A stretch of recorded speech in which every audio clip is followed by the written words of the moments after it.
defining moments in our history. But what's next? Tonight, CNS News looks at the change that is coming and the challenges ahead. Public policy professor Robert Reich is one of several distinguished Berkeley faculty who advised Barack Obama during his transition to the White House. Reich understands the hard road ahead. Barack Obama comes to office at a time when we are in a huge, deep hole of a recession. There is an opportunity here to get on with the underlying problems: widening inequality, crumbling infrastructure, an educational system that really needs a huge amount of attention, a healthcare system that is not working, and an entire country that is causing more and more environmental pollution and dependent on oil. Those five are huge, getting worse. They've started about 30 or 40 years ago. Each of them requires a great amount of attention. The debate to come is over whether we really try to do something about them or whether we, once again, turn our backs.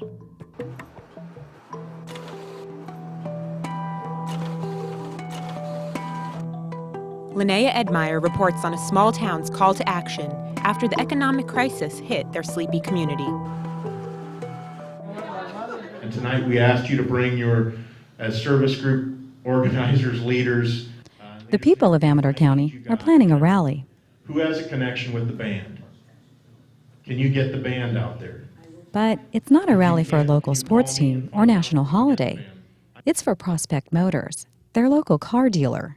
The local GM dealership went out of business after GMAC, the troubled financial giant, froze owner Frank Halverson's credit a week before Christmas. And all they would tell me is that it was a corporate decision, and basically that's just the way it was. Not only did 80 families lose their income, but the county lost a major source of tax revenue, and other local businesses, like the tire and auto glass shops, along with local lunch hangouts, will lose as well. Not satisfied with their email and letter writing campaign, residents decided to ratchet up their message to GMAC. We may be small in your eyes, but for every Goliath, there is a David. Over 1,000 people showed up. And we have to send corporate America a message. We won't take it anymore. Halverson is a mainstay in Amador County, giving relentlessly of his time and sponsorship to community organizations over the years. I'm overwhelmed and very humbled by the support of everybody in this community. Public support is high, but some question the dealership's choice to build a seemingly out-of-place colossal auto mall. Whatever the reasons, most residents say they gave their tax dollars to GMAC in the form of a bailout, so these kinds of things wouldn't happen. Ideas like growth-based economics and bureaucratic red tape mostly annoy people here in this red county, but they are steadfast in their patriotism.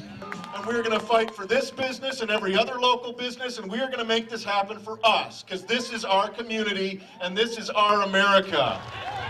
I've tried to do my part as a good community member over the years, and hopefully we can put this back together and continue those efforts. But for this quiet, gold country town, it's been a crash course in politics and the larger economic crisis. Linnea Edmeyer, CNS News. Maggie Fosley-Farrad examines a new measure that has Oakland residents hitting the streets to protest a shift in sidewalk liability.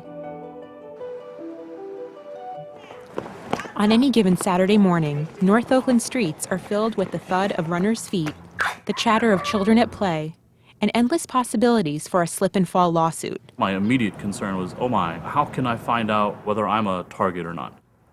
Vivek Bhatia is one of thousands of homeowners who could find themselves on the receiving end of a lawsuit. State law requires homeowners to maintain their own sidewalks, but the city has been paying settlement costs if someone sues over a slip and fall. Now the council is considering making property owners go Dutch, that is, pay half the settlement costs. Bhatia, for one, is worried. Attorneys are going to see a much more target-rich environment that's a lot more vulnerable than the city. So we're just regular homeowners. I don't have a lawyer.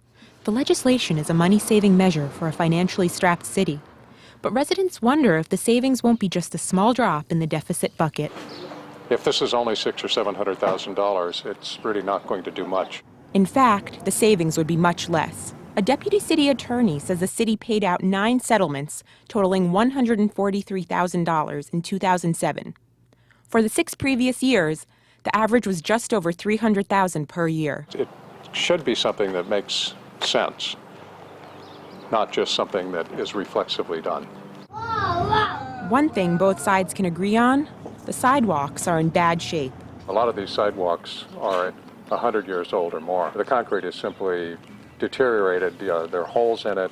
It's just literally fading away.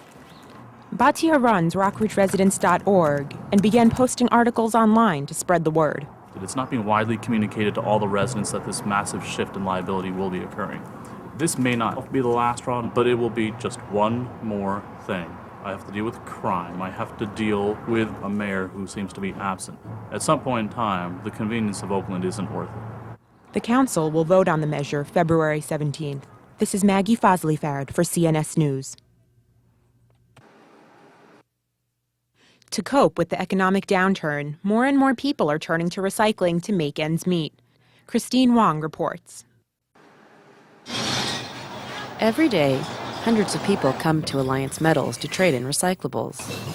In a bad economy, this is one place where business is up. We probably have seen 15 to 20% increase in customers. We're seeing a lot more people coming by. They look more like your middle class, people on their way to work in the morning, dropping off loads of cans. Recyclers can make up to $75 a day. Those with a van, like Elton Brown, can make even more. Jobs are not available. That's why we're here. We got to make money. I work all night. I don't unload. That's why you pay people to unload your trucks. Brown started recycling full-time after he lost his job at a consulting firm. Thanks to his van, he can cover most of the East Bay. He collects one load at night and another during the day. I'm going back out again. This is not my first time. I go out twice. Others recycle for some extra pocket money. Like I say, some people knit, crochet, or sew, or whatever, or paint. I recycle. It calms my nerves. Plus, it brings a little extra cash. But the increase in recyclers is making it more difficult for those who do this to survive, like Floyd Shepard Smith. Yeah, that's a waste of time right there. I hate this part. Good God. Too many strikes. Strike out. Smith has been out of prison for 21 months and can't find other work. I told myself I'm never going back to prison, so since I've been out, I've been recycling. But this is a goal of mine for us. This basically supports us and helps us survive. Brown may be able to ride out the bad economy by recycling, but with just a shopping cart, an injured foot, and few prospects, Smith faces tough times ahead. You know, it burns you out, you get tired. This is Christine Wong for CNS News. Professor Dan Kamen has seen the future, and it's clean energy. As a senior environmental advisor to President Obama, he's helping shape the policies that impact our most precious resource, the planet. We spend $1 trillion a year buying energy. That's like one financial bailout every year forever. Obviously, the big challenge facing anything that requires capital is the financial crisis. The problem is that we're going to have to finance this transition from a fossil fuel-based economy to a clean economy. And even though that's a good thing, it's going to cost up front. And with all of the needs from healthcare to saving the banks to saving mortgages, where investment energy is going to fall on that spectrum of political needs, that's really the big challenge. And if we knew what's going on there, it would be much easier to forecast how quickly the U.S. can become the green leader that President Obama wants it to be.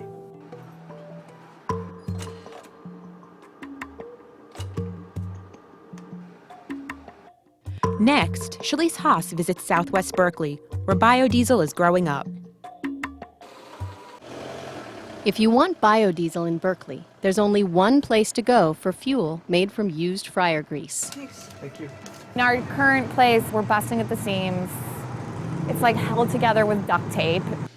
But that's about to change. After 5 years, Biofuel Oasis is moving out of their one-pump garage and into the fast lane. It's going to be a really sweet place to work. The women-owned cooperative is converting a 1930s gas station into a 7-Eleven of alternative energy. It'll be more mainstream, like what people are used to in the outside world, and it'll take some of that hippie stigma away.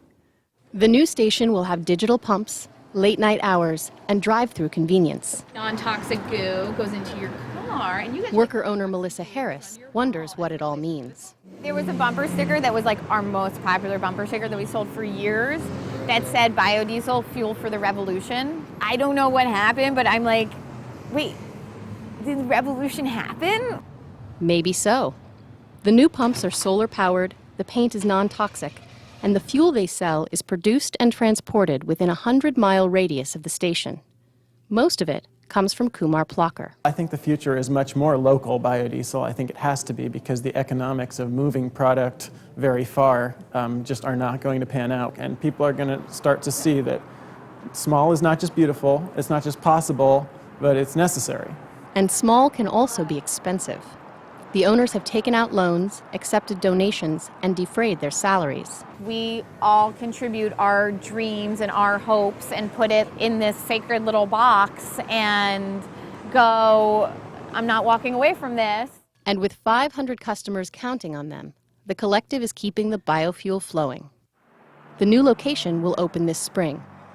This is Shalise Haas for CNS News. With the election of Barack Obama, the dynamics of the abortion debate are changing. Christina Salerno explains. It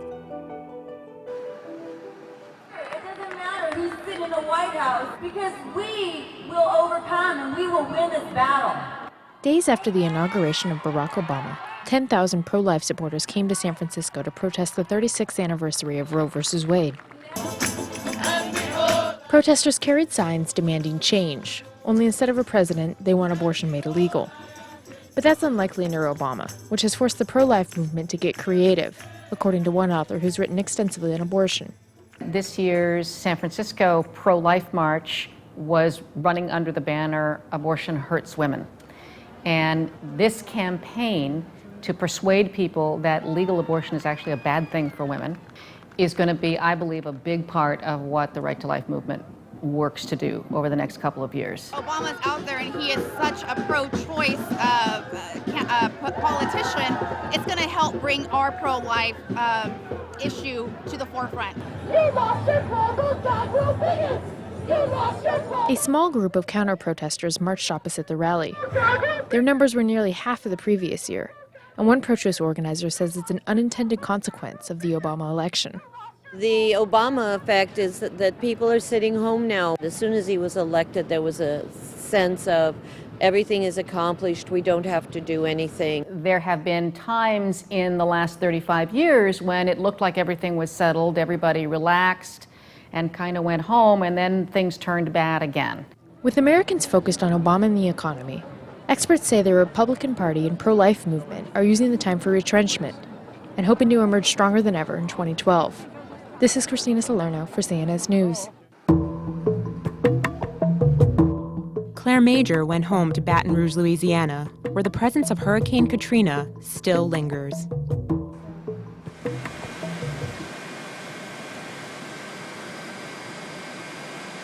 When Hurricane Katrina slammed into New Orleans on August 29, 2005, evacuees flooded into Baton Rouge, 80 miles north. Shelters and relief services were underprepared and overwhelmed. After a month, FEMA opened Renaissance Village, a temporary trailer park outside of Baton Rouge. Over the next 2.5 years, 900 displaced families would find shelter there. Yeah, 2 long years. I thought it was going to be temporary. Never thought it was going to be that long. It was horrible. People fussing, arguing, a lot of drugs. Though born and raised in Baton Rouge, I was living overseas when Katrina hit, so I experienced the hurricane secondhand. My parents said that Baton Rouge had little storm damage, but the influx of people meant resources were stretched to the limit. My former high school principal, Sister Judith Brunn, began working full-time with hurricane victims the day after the storm. 3.5 years later, she's still at it. In December, I went to see Sister Judith. 2 of her clients are Donna Aziz and her granddaughter, Trinity Williams. They left Renaissance Village when a private charity offered to pay their rent for a year. That year is up. I went and stayed in the shelter, and No now TV. I'm just by different relatives. No TV. Yes. Oh, yeah, you're talking about the shelter, yeah. It No was kind of radio. hard. No No TV. TV. For 3 weeks. Yes, it was Kind of hard staying there. They were real strict. Self-sufficiency seems like a distant goal. You still have to realize they lost their social network. It was their neighbor or their auntie or whoever it was that they could go to if things were difficult. Sister Judith hopes to find another apartment for Donna and Trinity. Some of them have just been redone, and so they're not full yet. Sister Judith's agency will pay the rent, but funds are limited. What we hope to do is that our clients start paying their own utilities. And we pay the rent, they start paying their utilities, and that gets them moving toward independence. Right, So we'll work on that. Okay. The next day, Sister Judith takes Trinity to a birthday party for a friend from Renaissance Village, Adrian Love. Trinity, you want a free spot? Trinity! During the 2 days I was with Trinity, I watched her moods shift dramatically.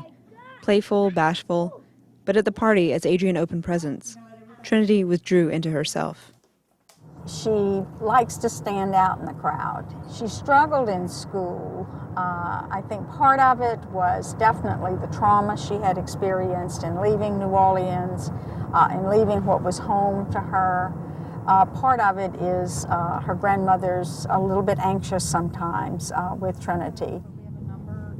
Trinity has a remarkable openness, but she gets tired of questions from teachers, social workers, and reporters. I want the bear to talk. When driving her to Adrian's party, I tried to make small talk. What sports did she like? What was her favorite subject in school? Then she said, "Everyone's always asking me questions. Everyone I meet has 20 questions." And here I was, another camera, another question. Renaissance Village has closed, aid is drying up, and Baton Rouge has permanently absorbed at least 25,000 people displaced by Katrina. Many, like Trinity and Donna, are tucked away in ramshackle apartments behind rundown commercial strips. For the most part, Baton Rouge they're invisible people to the Baton Rougeans because they're not standing, anywhere or looking at them, or they don't have a designated place where they live. It's like they're not there. And everybody think, okay, Katrina is over with. Everything is beautiful. It's not. We are still suffering up here too as well. We are suffering. They think, oh, well, you can get back on your feet. It's not so. Thank you, my baby. This is Claire Major for CNS News.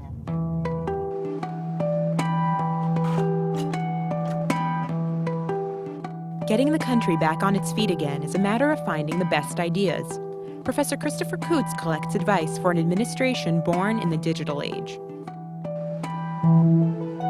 The idea came from conversations I had been having with people in the kind of the giddy days right after the election. The clouds had parted, the sun was shining, there was blue sky. One of the things that many people noted about the new Obama administration was that they seemed to be looking outward to experts, to policy-driven ideas rather than to politics. Here was a chance for people who think about these problems as policy problems, not political problems, to have a say. The intimacy of a conversation in the context of the wide public sphere that has a tremendously energizing effect. It makes people feel as though they own the democracy, that they are part of it, that they're not just asked to show up every few years and post a vote, but actually are thought of as participants. Can you solve a Rubik's Cube? Can you do it in 10 seconds? Matt Durning reports on how the cubing community is using the internet to do it even faster. It takes focus, determination, and plenty of practice. But above all, you have to be fast. The art of speed cubing has grown popular in recent years, but when the Rubik's Cube was introduced in 1980, few could even complete it. When I first got my cube, I didn't know anybody that knew how to solve it, so I had to figure it out myself. A professor at Stanford, Daniel Bump, teaches a class on the mathematics of the Rubik's Cube. The collection of configurations that the cube can be solved in is enormous, but you can think of it as being a landscape in which there are landmarks. Lucas Guerin is a student of Bump's and the main organizer of this year's tournament. If you have enough of a mind to think you can't solve it, you probably have enough brain power to be able to learn to solve a cube. And learning has gotten easier thanks to a surge in online tutorials, YouTube videos, and message boards. Cubers tend not just to live in the same area, and then they find each other online and start talking, and the internet just allows them to share all their ideas and methods. 11-year-old Justin Adsuara learned to solve in cubing chat rooms. It's also where he met his mentor. One person I look up to is Lucas Garland. He made this method, and I use it now, and it's pretty fast. We're the only 2 people in the world now who currently use it. Using Garen's method, Justin advanced to the tournament finals, the youngest of 16 cubers to do so. Well, first I'm just sitting there, and then the person calls my name up, so it's like dun dun. My heart's beating really fast, and I'm breathing. My hands shake sometimes, so I get slower. Each part has like a number, so I memorize a sequence of numbers. It's all numbers in my head usually. Justin finished in 4th place, just 2 seconds behind the winner. Now he's dreaming big. Tony Hawk was the first professional skateboarder, so maybe someone could be the first professional cuber. But right now, I just want to be a lawyer. This is Matt Durning for CNS News. Bagassi Kora finds one teacher determined to show his students how far music can take them, no matter the cost. Every morning, students at Mount Eden High School rehearse for a concert of a lifetime. They are going to Carnegie Hall. I remember looking at pictures on Google about Carnegie Hall. You know, I thought it was just a dream, like, oh, it'll never come true. How did students in a California public school get to this stage? So what happened was Mr. Cato came to the program, to the school, and he built up the program from scratch, basically. In 2004, Kevin Cato arrived to take on a tough challenge. There's a lot of students, especially my first year, that were on drugs, drinking, gang members, really close to being high school dropouts. Cato disciplined and inspired the kids, and then he did something the public school could not do. One year I spent, I think, close to $25,000. We have some really old instruments. Kevin, I guess, takes it one step beyond, and he has the students doing a lot of competitions. Over the past 2 years, the band performed across the country and won first place several times. Today, it ranks number 5 in the nation. My biggest success stories, they're the ones, my mom's forcing me to be here and I didn't want to be in band. I'm like, oh. I'm like, just, you're here, just enjoy it. And those are the kids that became my strongest leaders. This March, members of the band will fly to Indianapolis to play with the Honor Band of America and the National Orchestra. The most important thing is to recognize the hard work and the talent that it takes to bring such a, program from scratch to where it is now. The band plays at Carnegie Hall in April. This is Bagassi Kora for CNS News. Nigeri Eaton takes us inside a historic theater that's been given a new lease on life. Uptown Oakland is a contradiction. Bustling metropolis by day, ghost town by night. The Fox Theater, built in 1928 as a vaudeville and film venue, sat abandoned for over 40 years, representing both the death of movie palaces and a once thriving neighborhood. Uptown has unfortunately sort of missed the redevelopment stimulus that a lot of areas have taken advantage of. In 2006, the city and community got together to restore the rapidly deteriorating theater. It really was a deterrent to development in the neighborhood, but once people knew it was coming, then things started changing. Since the $75 million restoration began, things are looking up. There are new restaurants, shops, and over 2,000 residential units. But strong starts have not always led to satisfying results. The City of Oakland's had a history of projects that didn't sustain themselves financially once they opened. To avoid failure, the city hired one of the Bay Area's largest concert promoters, Another Planet Entertainment, to run the theater. The City of Oakland is not bearing the risk. The risks are being borne by Another Planet Entertainment. Besides its distinctive style of Art Deco, Buddhist, and Moroccan influences, the theater hopes to also distinguish itself by presenting diverse musical acts at affordable prices. The operators have said to me, if I recognize the names of people who are playing there, they're booking the wrong talent. Small business owners in the neighborhood hoped to benefit from the theater's success. People can build a whole evening around staying in the East Bay, staying in Oakland rather than going to San Francisco. Now, with a downturn economy, you're going to get a little bit less play than you would normally. But the Fox's first 2 concerts have already sold out. With the Fox acting as an anchor, Uptown is starting to enjoy new vitality as Oakland's official arts district. This is Nigel Eaton for CNS News. Just when we thought Polaroids were a thing of the past, Albamora tells us how technology is helping the world's favorite instant camera make a comeback. Hold your left hand out. Place the camera across the palm. Grasp the rear of the viewfinder cap. Pull the camera into its erect position. Select, focus, shoot. The Polaroid camera. Think of it as the iPhone for the baby boomers. What was it that made everyone love it so much? They're just fun, you know, like taking pictures with Polaroid film is just fun. Sitting there and like waiting for it to develop, there's this very physical nature to it. There's like this sound that happens. If you saw this, would you think that it was anything else? I mean, the second you see it, you know that it's a Polaroid. Just the image itself is like a pop icon. Some of the greatest artists of the 20th century also loved it. Andy Warhol, David Hockney, Helmut Newton. Where instant film wasn't fast enough for the digital age, and a year ago, Polaroid film ceased to exist. The reaction of the photographic community was overwhelming and global. But what technology took away, it could reinvent. Digital artists like Dominique Fusina created a virtual Polaroid in cyberspace. 200,000 people downloaded the software in just 1 week. We talked with him over Skype. Polaroid est un produit de nostalgique. C'est un produit qui joue sur la mémoire des gens, voilà, sur la mémoire collective des gens. Et je trouve ça très intéressant que les gens n'aient pas oublié et qu'il y ait une certaine volonté de revenir à l'argentique. Fusina is not alone. A company called The Impossible Project announced that it wants to start making instant film again. It's all part of the unexpected rebirth of one of the last century's favorite inventions. This is Albamora for CNS News. 2009 marks many new beginnings, and CNS News will be following them closely.